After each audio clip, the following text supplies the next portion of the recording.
What's going on, guys? I'm back again. Um, it's been a while. I've been busy with a lot of things, working, school, and stuff, and I haven't really had time to make videos, honestly.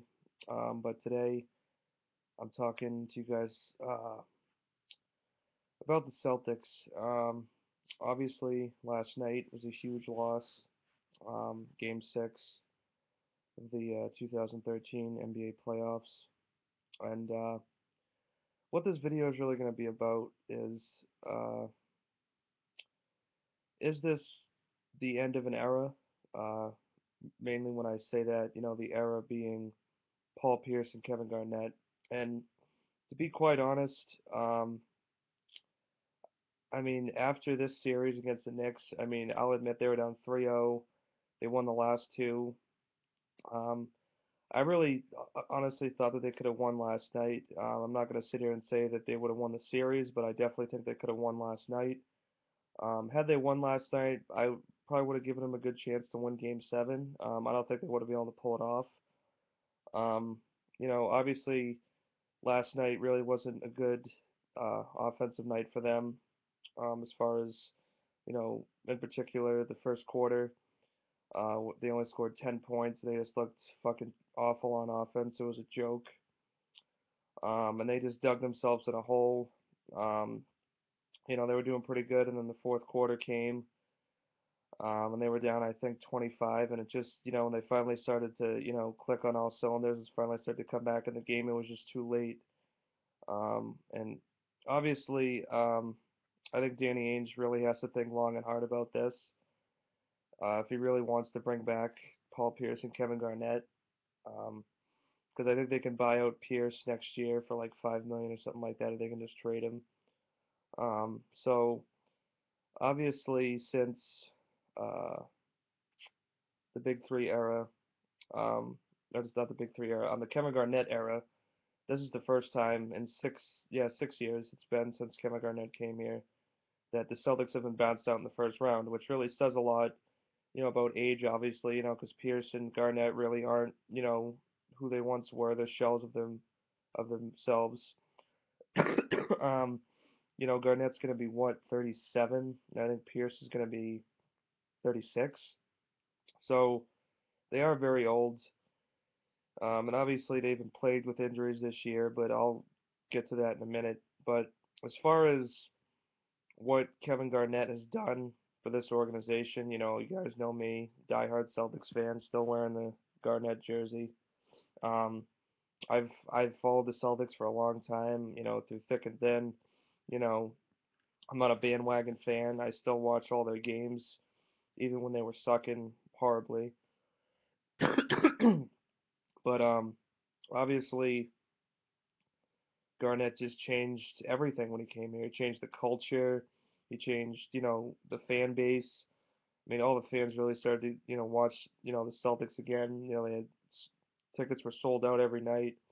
Um, and it's just his intensity, his willingness, to, be a leader and just hold everybody accountable for defense, his passion, his drive, his will to win, to really give up his stats, to really help, the Celtics as an organization win a championship, which is what they all did.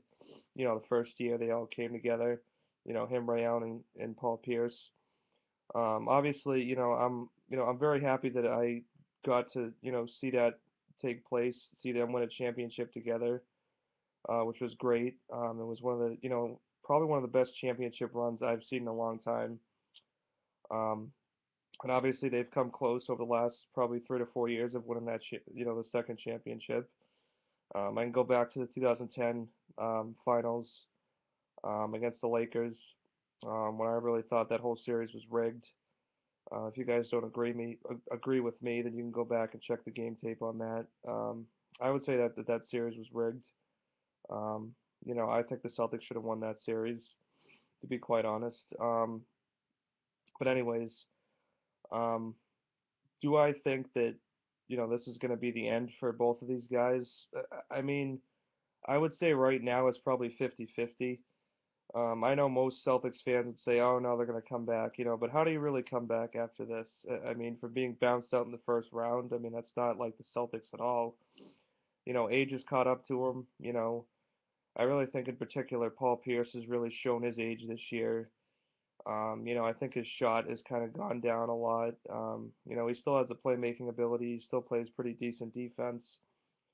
But it's just it's sometimes this year he was just shooting horribly, and sometimes he would get out of it, and sometimes he wouldn't. It just seemed like at times he didn't have his legs under him. His shot was just off. There was just no arc on the shot. And sometimes he just struggled on offense, and he just couldn't, just kept missing shots, and it just didn't seem like Paul Pierce. Um, Obviously, I mean, I'll say this about Kevin Garnett: his scoring probably has gone down a lot. But his defense, I mean, to me, it's still there. The intensity is there. I mean, he rebounded the hell out of the ball this series. Um, but he's getting older, and he's not the same guy that he used to be. The guy that he was in Minnesota, and the guy he was, for us, obviously, going back 4 or 5 years.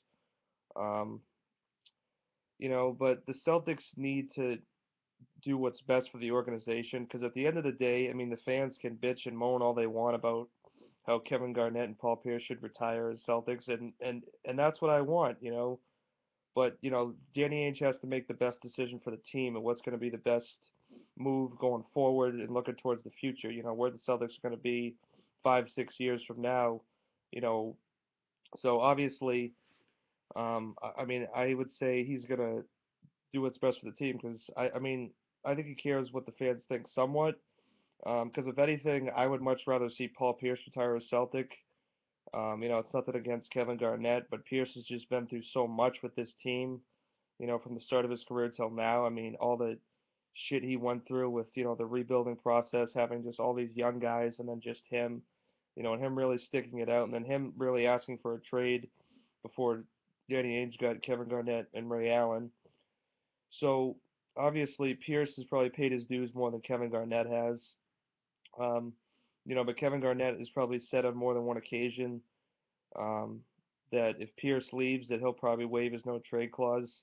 So ultimately, they would probably have to trade Pierce in order for Kevin Garnett to leave because I mean, I really can't see Kevin Garnett waiving his no trade clause if Pierce is still on the team. If Pierce leaves, then I think most definitely he's going to waive his no trade clause without question. Because then the Celtics are going to have to go back to the rebuilding process, which is drafting guys, bringing guys in, bringing probably mostly young guys, which is what they need to build towards the future. So we'll probably have a lot of years for the next couple of years. The Celtics really aren't a competitive force anymore. If it ends up happening, as a fan, would I love to see Pierce and Garnett stay till they retire? Yes. Do I think that's going to happen? I mean, I would say 50-50. I mean, it's really what Danny Ainge thinks.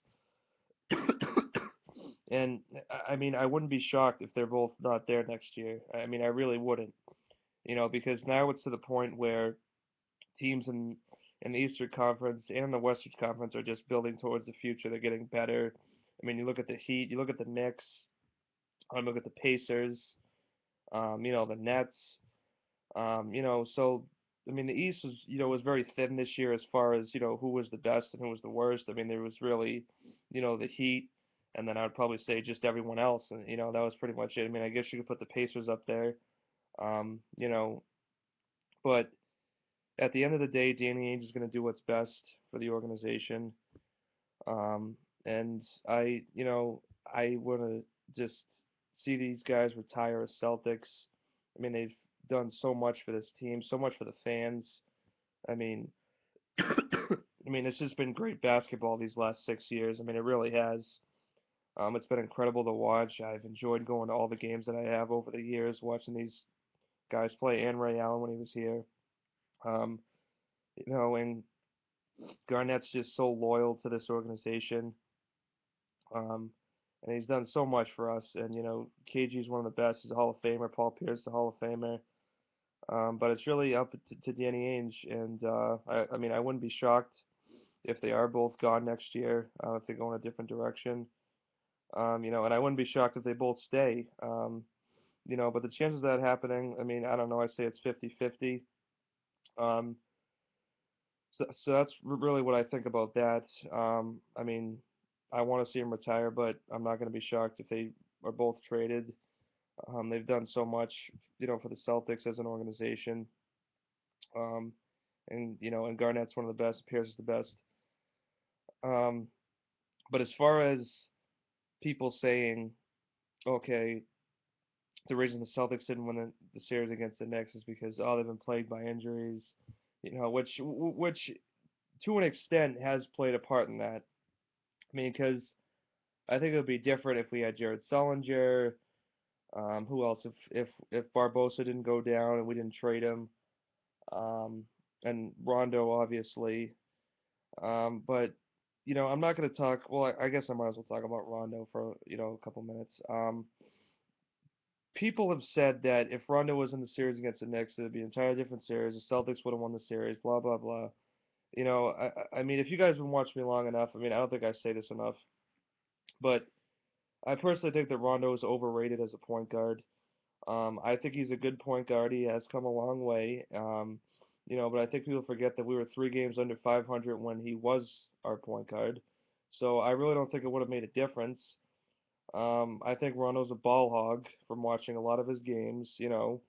That's why we saw the emergency of Jeff Green all of a sudden when he started to get hot. And he started really, finding himself, building his confidence, getting his own shot, really taking over, the role of being the first option. And then you saw Jason Terry play more freely. Everyone kind of played more freely after Rondo went down, because I think there was more ball movement. There was more, guys feeling more comfortable, because Rondo would just hog the fucking ball. Everyone else would stand around, like pass me the ball, Rondo. You know, I'm not trying to shit on Rajon Rondo or anything, but I think he is overrated as a point guard. I think people put him on this fucking pedestal that without Rondo, the Celtics aren't going to win. And we all remember during the first championship run that Rondo, was just a passenger for that fucking championship. Ray Allen, Kevin Garnett, and Paul Pierce won that championship, along with the bench players like James Posey, P.J. Brown, and such. But when it pertains to people really sitting there saying that we would have won the series if we had Rondo, I mean, I don't, I don't really believe that. I think it would have had an impact on the series, and I think we might have had a better chance, but I still don't think we would have won the series. You know, that's just my opinion. I think it would have given us a better chance, but we had a lot more injuries this season. Pierce, I don't think was at 100%. And Garnett and Pierce were tired as hell last night. Their legs looked awful. And they just looked tired. They were playing what, like 40, 45 minutes for the first 4 or 5 games. So when people say that, I really don't believe it. That's just my opinion. People may disagree with me about that. If we had Rondo in the series, we would have won it. I don't think we would have. Like I said, I think we would have had a better chance, but I don't think we would have won the series. But let me know what you guys think about this. Do you think this is the end of an era for Paul Pierce and Kevin Garnett? Do you guys think that they're going to be traded, or do you think they're going to stay on for next year and probably try at another run? I think it's 50-50. But just leave comments, subscribe, and let me know what you guys think. All right, that's it. I'm out. Peace.